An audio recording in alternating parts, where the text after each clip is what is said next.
Barron Trump had always been a quiet presence, a figure content to stay in the background while his family's name dominated headlines. The youngest in a family that lived perpetually in the spotlight, Barron preferred the solace of anonymity. But what unfolded in Lecture Hall B12 at Ridgefield College that fateful morning would alter how everyone on campus and soon the world viewed him. It was a moment of uncharacteristic courage, a moment that transformed not only a lecture, but the conversations far beyond it. It was a crisp Tuesday morning in California, and students were bustling into Lecture Hall B12, their chatter blending into a symphony of youthful energy. The class, the Media and Public Perception Seminar, a course renowned for its provocations and intellectual challenges. It was led by Professor Lydia Carter, a woman whose sharp wit and unapologetic critiques had earned her both admiration and notoriety. Professor Carter wasn't just a lecturer. She was a force of nature, a scholar who could command attention with the flick of her pen or the arch of her brow. Among the sea of eager students was a young man who blended into the crowd, his posture calm but slightly reserved. Dressed in a plain hoodie and jeans, he looked like any other student. But he wasn't. This was Barron Trump, son of former President Donald Trump and First Lady Melania Trump. Enrolled under an alias to escape the weight of his famous name, Barron had chosen Ridgefield College to experience life judged not by his lineage, but by his intellect. It was a gamble, a bid for normalcy in a world that had always treated him as a symbol rather than an individual. Professor Carter began her lecture with her signature energy, launching into a discussion on the power of perception in shaping public opinion. Her words cut through the room like a blade, dissecting the public images of prominent figures and exposing the contradictions they embodied. The students listened intently, their notebooks filled with scribbled insights and questions. Consider the way society immortalizes certain public figures, Professor Carter said, pacing the stage with an air of authority. We don't just observe them, we project onto them. We create personas that reflect our own ideals, our hypocrisies. They become less human and more symbols. Her tone sharpened as she continued. Take Melania Trump, for example, celebrated for her elegance and poise. But what does that really say about our values? About the virtues we're choosing to elevate? Beauty and silence? Is that all we truly aspire to? The room buzzed with murmurs and occasional chuckles, the students clearly entertained by Carter's biting wit. But one student in the third row sat unusually still, his expression unreadable. Barron Trump's mind was racing. Each word felt like a stone thrown against a window he had carefully constructed to protect his private world. He had always known that his mother was a polarizing figure, but hearing her dismissed so casually, reduced to a caricature, struck a nerve he couldn't ignore. Professor Carter leaned on the lectern, her voice dripping with sarcasm. And let's not forget her so-called Graceful Future program, a glossy initiative that some argue is nothing more than a PR stunt. Can we even count on such efforts to make meaningful change, or are they just distractions from deeper societal issues? Barron's hands gripped the edge of his desk. His heart was pounding. He had come to Ridgefield College seeking anonymity, but in that moment he realized that silence would be a betrayal, not just of his mother, but of the values he believed in. Slowly, deliberately, he raised his hand. The room fell silent, the buzz of conversation replaced by a charged anticipation. Professor Carter paused, her sharp eyes narrowing as she acknowledged him. "Yes," she said, her tone a mixture of curiosity and challenge.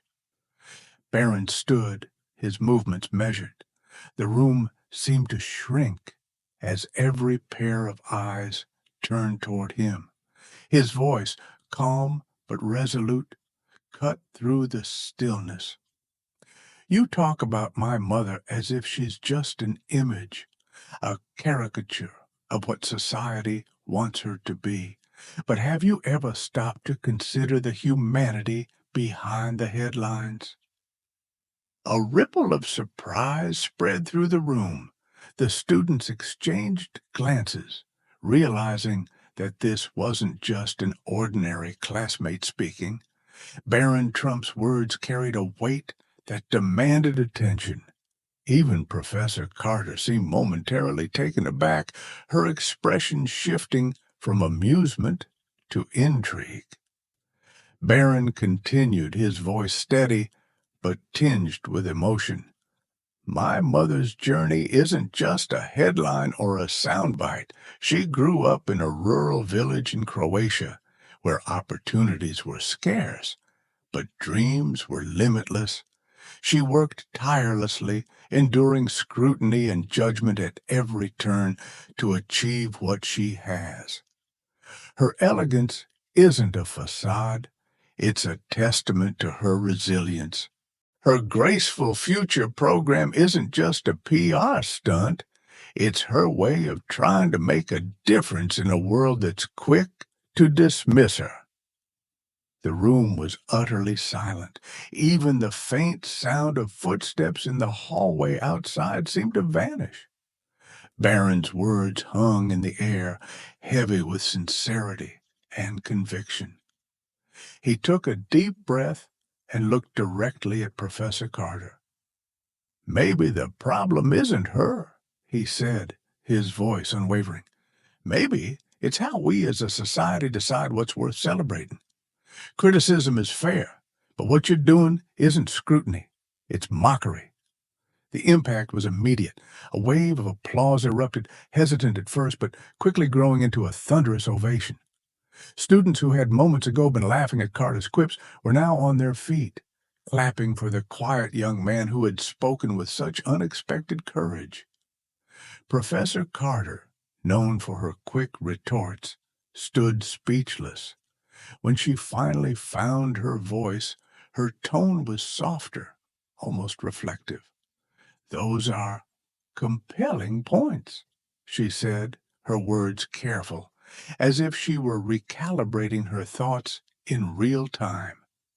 "You've given us a lot to think about." As the applause subsided and the class ended, the energy in the room was different. Conversations lingered as students debated the points Barron had raised. Some admired his courage, others questioned the nuances of his argument. But one thing was clear: Barron Trump had sparked a dialogue that wouldn't fade anytime soon. Later that day, a student posted a video of Barron's response on social media with the caption, "How One Voice Shifted the Conversation." The video quickly went viral, sparking debates about public perception, empathy, and the power of standing up for what's right. Barron's quiet strength had resonated far beyond the walls of Ridgefield College. This moment wasn't just about a lecture. It was a reminder to look beyond the surface, to question our judgments, and to find the humanity in everyone. What do you think about this powerful exchange? Have you ever witnessed or experienced a moment where one voice changed everything? Share your thoughts in the comments below. The days following Barron Trump U 2019's unexpected stand in lecture hall B12 were anything but ordinary. The once anonymous young man found himself at the center of a growing conversation, both on campus and online. The video of his remarks continued to gain traction, being shared not just by students, but by influencers, journalists, and even public figures. The hashtag #BarronSpeaks began trending, sparking debates on everything from freedom of speech to the humanity behind public personas. At Ridgefield College, the energy was palpable in classrooms, cafeterias, and even dormitories. Students were dissecting every word Barron had said. While some admired his courage and eloquence, others debated whether his points about his mother and societal perception truly held merit. The Campus/U 2019's student newspaper published a front-page story with the headline, "When Silence Breaks. Barron Trump U 2019's Bold Stand in Media Seminar." Yet amidst the buzz, Barron remained remarkably composed. He continued attending classes as if nothing had happened, his demeanor as calm and reserved as ever. But inside, he couldn't U 2019 help but feel a mix of emotions. U 2014 pride in having stood up for what he believed in, but also anxiety about the attention it had drawn. The alias he had so carefully constructed now seemed like a thin veil, barely concealing the weight of his lineage. Even Professor Carter had undergone a noticeable transformation. In the days after the lecture, her tone in class was less combative, her critiques more measured. She openly referenced the conversation that challenged her, using it as a teaching moment for her students. U 201C a good argument, U 201D, she said during a seminar, U 201 Sis 1 that doesn't U 2019 just dismantle your opponent U 2019's views, but forces you to examine your own. U 201D. Though she didn't U 2019 DT name Barron directly, it was clear who she was referring to. Meanwhile, Barron found himself fielding an onslaught of messages. Emails from professors commending his courage, text messages from classmates expressing admiration, and even strangers online sending both praise and criticism. One message, however, stood out. A carefully handwritten note slipped under his dorm room door. It read, "Thank you for reminding us that everyone has a story. U 2019 V made me think twice about the way I judge people U 2014, including myself. Keep speaking up." The letter was unsigned, but its impact was profound. Barron folded it carefully and placed it in his desk drawer, a small but powerful reminder that his words had reached someone in a meaningful way. As the days turned into weeks, the discussions Barron had sparked began to take on a life of their own. Students organized a campus-wide forum titled "Beyond the Headlines: Humanizing Public Figures." The event drew a large crowd, with students, professors, and even local journalists eager to engage in the conversation. Though Barron was reluctant to participate, he eventually agreed, understanding that his voice had become a catalyst for something bigger. At the forum, Barron's presence was met with applause as he stepped onto the stage. He spoke humbly, emphasizing that his intent had never been to seek attention, but to defend his mother's humanity and challenge the way society assigns value. Shoot 201C, were 2019 are all guilty of judging people based on what we see on the surface. You 200 on Didi, he said, his voice steady. Shoot 201C, but real change begins when we start asking questions. 2014, not just about others, but about ourselves. What do we choose to value and why? U201. The forum was a resounding success, sparking deeper conversations that extended far beyond Ridgefield College. Barron's words were quoted in op-eds, and his story even made its way to national news outlets. Yet through it all, Barron remained grounded, refusing to let the attention define him. For him, the most meaningful part of the experience was not the headlines or the viral fame, but the quiet moments of connection, the conversations where people shared how his words had changed their perspectives. One evening, as Barron walked back to his dorm, he received a call from his mother, Melania Trump. Her voice was warm, tinged with emotion. U201C, I saw the video. U201D, she said softly. U201C, you didn't 2019 to have to do that, but you did, and I'm so proud of you. Barron paused, the weight of her words settling over him. U201C, I just wanted people to see you the way I do. U201D, he replied. U201C, they saw you, Barron. U201D, she said. U201C, and that. U219's enough. U201D. As the call ended, Barron stood for a moment, looking out at the campus illuminated by the soft glow of streetlights. He realized that the impact of his actions wasn't just about defending his mother, it was about inspiring others to think differently, to question, and to empathize. The weeks turned into months, but the ripple effects of Barron Trump's words in Lecture Hall B12 showed no signs of fading. On campus, a newfound culture of dialogue began to take shape.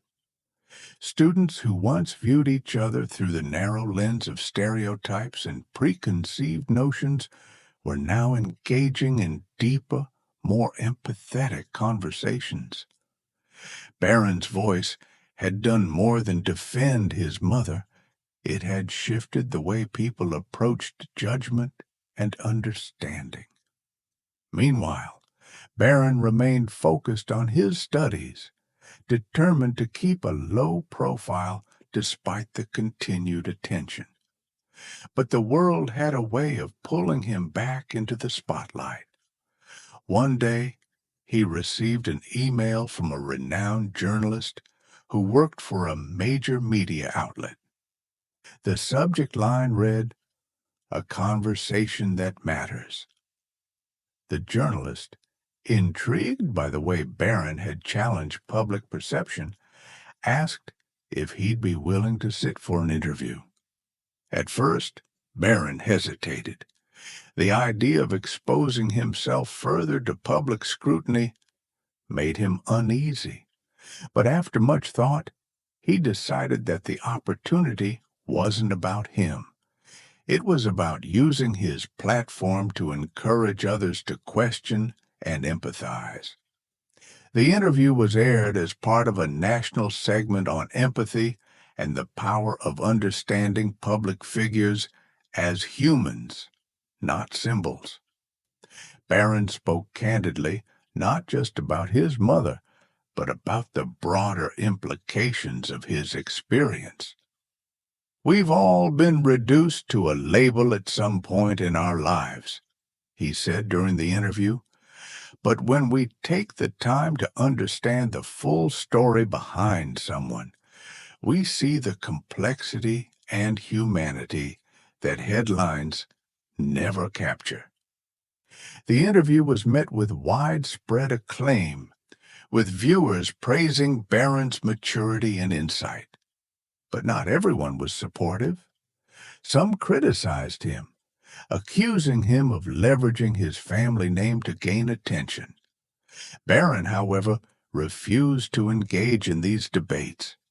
He had learned that true strength came not from arguing with detractors, but from staying true to one's principles.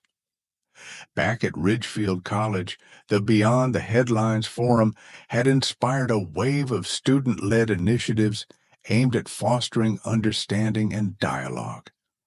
Clubs focused on media literacy, public perception, and empathy began to flourish.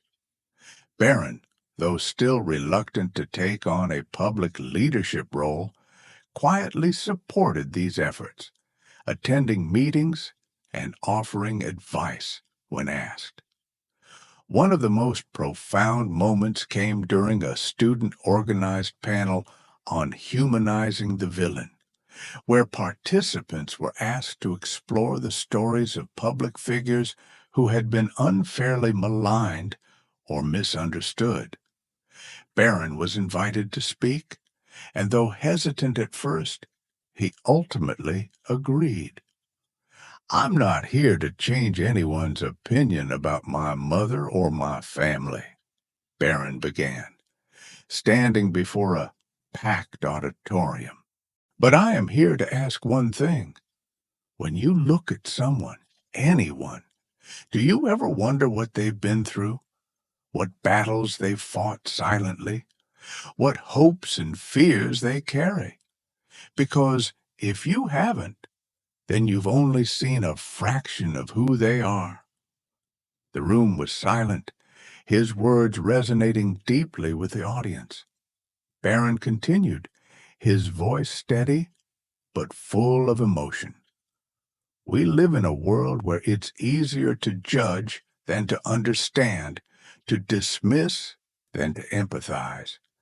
But if we want to build something better, whether it's a community, a society, or even just a classroom, we have to start by seeing each other fully." The applause that followed was thunderous, but what moved Barron the most were the quiet thank yous whispered to him as students passed by after the event.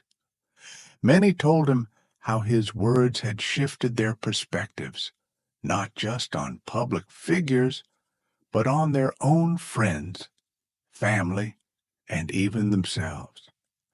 As the semester drew to a close, Barron reflected on how much had changed since that fateful morning in Lecture Hall B12. What had started as a defense of his mother had grown into something far greater, a movement toward empathy and understanding. Though he had never sought the spotlight, he had learned that sometimes stepping into it was necessary to illuminate truths that others might overlook. One evening, as Barron packed up his dorm room for the summer, he found the unsigned letter that had been slipped under his door months earlier. Holding it in his hands, he felt a surge of gratitude, not for the attention or the accolades, but for the chance to make a difference. He placed the letter in his bag, a quiet reminder of the impact one voice could have. As he walked out into the warm California evening, Barron felt a sense of peace. His journey was far from over, but he had learned an invaluable lesson. The power of understanding isn't in the words we say, but in the bridges those words build. This story of courage and empathy reminds us all to look beyond the surface, to question our assumptions, and to seek the humanity in everyone. What about you? Have you ever had a moment where empathy changed the way you saw someone or yourself? Share your thoughts in the comments below.